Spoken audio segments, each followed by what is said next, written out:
Welcome to just Jesus. మత్తయి 5:5 సాత్వికులు ధన్యులు, వారు భూలోకమును స్వతంత్రించుకుందురు.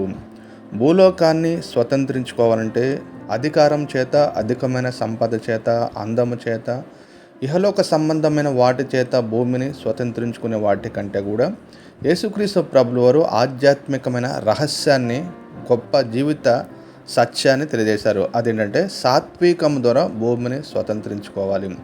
మోషే సకల విద్యా ప్రవీణుడై ఉన్నప్పటికీ కూడా దేవాది దేవుని చేత దేవుని యొక్క ఇల్లంతటిలో సాత్వికుడని గొప్ప సాక్ష్యము పొందడం జరిగింది. యేసుక్రీస్తు ప్రభుల వారైతే భూమి ఆకాశమును పుట్టకమునిపే ఆయన ఆది సంభూతుడిగా ఉన్నాడు. ఆయన ద్వారానే సర్వసృష్టి కూడా కలగజేయబడింది.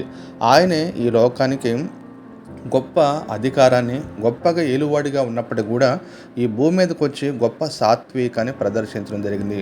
కాబట్టి క్రీస్తు కాడి కింద ఉన్నప్పుడు మన సాత్వికాన్ని నేర్చుకొనగలము. ఆమేన్.